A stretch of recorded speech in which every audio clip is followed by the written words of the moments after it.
Sean todos muy bienvenidos a esta sesión en la que vamos a aprender a estimar la tasa de rendimiento efectiva de los fondos mutuos luego de quitar todas las comisiones y costos asociados a ellos. Bien, en la sesión anterior recopilamos información para los costos tanto del fondo Vanguard 500, que era un fondo índice, le voy a poner aquí, ¿verdad? Índice, y el Goldman Sachs estratégico, que era un fondo administrado activamente. Y en esta sesión lo que quiero es, obviamente, que calculemos cada uno de estos costos y que al final determinemos la tasa de rendimiento efectiva neta de cada uno de estos costos. Creo que este ejercicio le va a ayudar a usted a comprender los conceptos y va a ser de mucha utilidad. Entonces comencemos llenando los datitos. Si se fijan, he puesto los datos y los cálculos mezclados. No es la forma, por decirle así, más elegante de hacerlo, pero a nivel de pedagogía quiero hacerlo de esta forma para que usted vea de dónde viene saliendo cada uno de los datos, ¿verdad? Y cómo influye en los cálculos. Obviamente, si usted quiere hacer una calculadora, la puede hacer mucho más elegante poniendo los datos primero y luego los cálculos. Comenzaríamos entonces con la parte del horizonte de inversión, que va a ser, para nuestro ejemplo, vamos a suponer que va a ser de 10 años. Luego lo podemos cambiar. Tenemos 10 años tanto para el Vanguard 500 como para el Goldman Sachs estratégico y vean que estoy asumiendo que soy el inversionista tipo A, es decir, el que paga el 5.50 de cargo de entrada, pero que solo paga 1.04 de comisión anual. Luego tendríamos una inversión inicial bruta. Para ambos casos vamos a poner lo que son $10,000.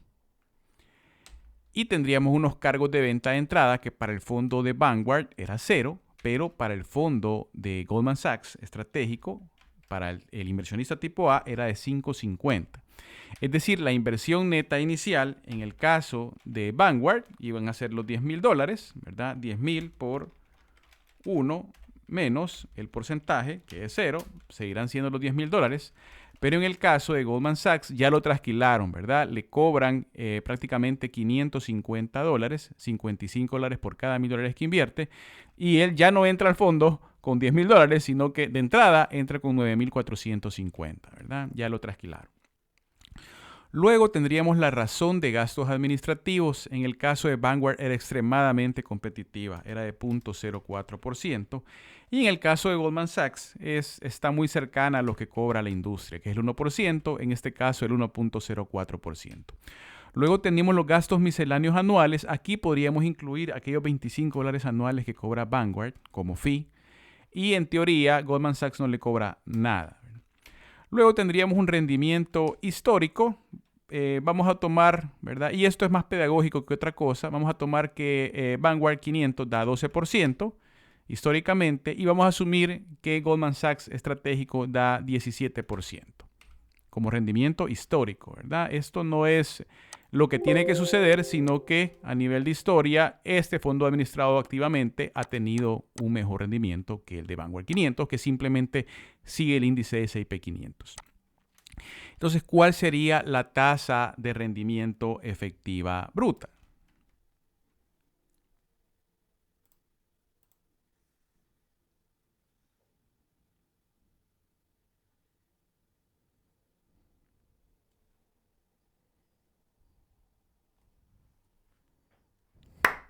Y en primer lugar, déjenme decirles que estoy distinguiendo entre una tasa de rendimiento efectiva bruta, que va a ser la que voy a estimar en este momento, y una tasa de rendimiento efectiva neta, que va a tener en cuenta las comisiones por rescate, los cargos de venta de salida, ¿verdad? Es la que voy a estimar a partir del saldo final neto.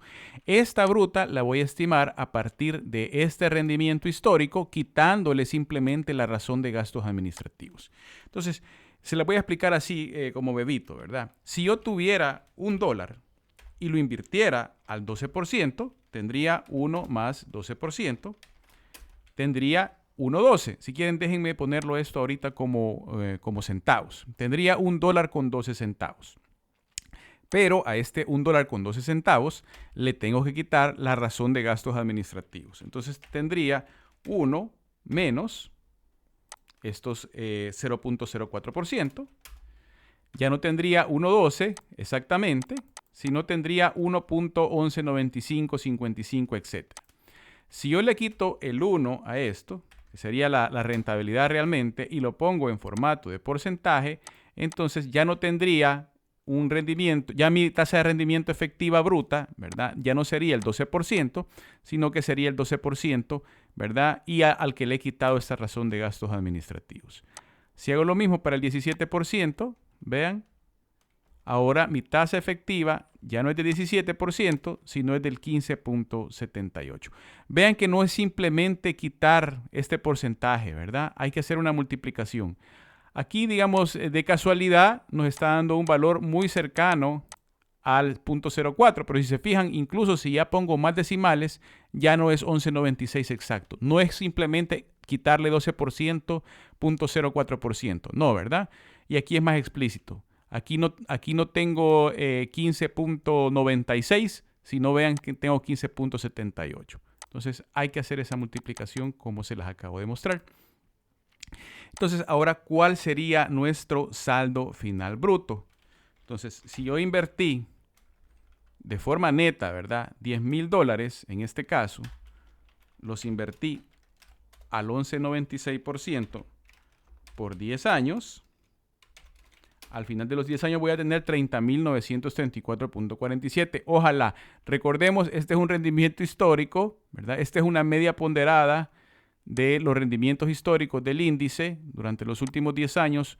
No es que simplemente me están dando una tasa como la del banco, ¿verdad? Estamos haciendo un ejercicio académico. Esto es lo que yo esperaría tener si el rendimiento histórico se comporta de la misma forma en los siguientes 10 años. Para el caso de Goldman Sachs Estratégico, tendría 40.915.45. Ahora estimemos los cargos de salida y la comisión de rescate. Los he dejado separados porque quiero hacer esta distinción para que vea usted que son dos cosas distintas. En ambos casos es cero, ¿verdad?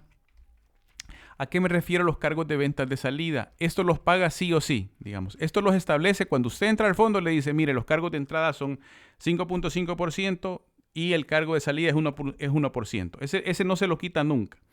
La comisión de rescate es, por decirlo así, una comisión que usted paga si usted pide su dinero en un momento en que no esté establecido. Digamos, el fondo le dice, usted puede pedir rescates el 30 de junio y el 31 de diciembre, por decir una fecha. O sea, 2 veces al año en una ventana de 2-3 días establecida. Si usted tiene un problema de liquidez y necesita su dinero antes, entonces le van a cobrar comisión. Es decir, podría haber un cargo de salida, y dejémoslo así, de 1%, solo para hacer el cálculo. Y podría haber una comisión de rescate, por decirlo así, del 2%. Este 1% lo tiene que pagar sí o sí. Este 2% usted lo va a pagar solo si se sale fuera de las fechas establecidas. Digamos, usted el 28 de mayo necesitaba dinero.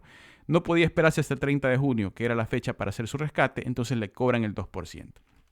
Entonces, ¿cuál sería el saldo final neto? Sería el saldo final bruto multiplicado por 1 menos la suma de estas dos comisiones, ¿verdad? Lo estoy dejando así para que ustedes vean cómo es el cálculo. Obviamente ahorita lo voy a corregir, ¿verdad? Entonces aquí tendría 0 y aquí tendría 0. Lo he dejado así para efectos del cálculo.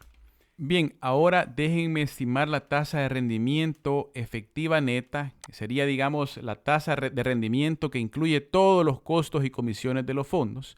Pero antes de eso, déjenme hacer una corrección. Aquí no dejé amarrado este 10 a esta celda, ¿verdad? Simplemente lo escribí y por eso luego tuve un error, ¿verdad? Por eso estoy editando este video ahorita.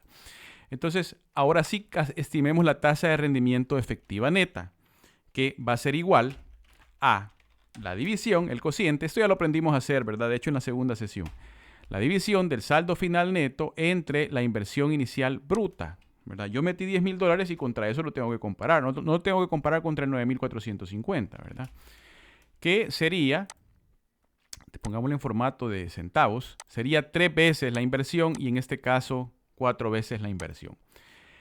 Ahora a este número le vamos a sacar la raíz de 10, la raíz del periodo de inversión, ¿verdad? Entonces sería, entre paréntesis, 1 entre la raíz del periodo de inversión. Sería 1.12, pongámosle más decimales. De hecho sería 1.1186, a esto le quito 1 y esa sería mi tasa de rendimiento efectiva neta. Lo pongo en formato de porcentaje, le pongo 2 decimales, ¿verdad? Y aquí tendría, ¿verdad?, mi respuesta. Si se fijan, en el fondo de Vanguard 500 no obtengo el rendimiento histórico de 12%, sino que quitándole todas las comisiones, obtendría 11.86. Y en el fondo Goldman Sachs estratégico no obtengo el 17% de rendimiento histórico bruto, sino el 15.13% quitándole todas las comisiones. Obviamente, estos dos números dependen de mi horizonte de inversión.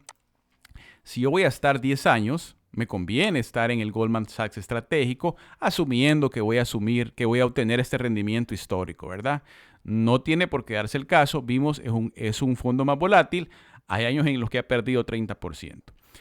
Pero ¿qué pasa si yo solo quiero estar un año? Si yo solo estuviera un año, Vanguard 500 me daría 11.71 y Goldman Sachs estratégico me daría 9.42. Vean que como lo trasquilaron aquí, ¿verdad? Entonces usted tiene que estar varios años para recuperarse y para ganarle incluso al fondo índice. Si usted está 2 años, gana 11.73 en Vanguard y ganaría 12.55 en Goldman Sachs. Ya a partir del segundo año, Goldman Sachs es mejor que Vanguard. Y esto asumiendo, como le digo, ¿verdad? Hay una diferencia de 5 puntos porcentuales en el rendimiento histórico. Entonces, si Goldman Sachs realmente obtiene estos rendimientos en el futuro, obviamente es una mejor opción aun cuando cobre más gastos de comisiones y aun cuando le cobre unos cargos de entrada bastante considerables. A continuación, y como tareita, a usted le va a tocar hacer el rendimiento, la tasa de rendimiento efectiva neta para el fondo Goldman Sachs estratégico clase C, es decir, el que tenía cargos de venta de entrada de 0, tenía unos cargos de venta de salida de 1% y tenía una comisión un poco más grande, ¿verdad? Que creo que era de 1.79.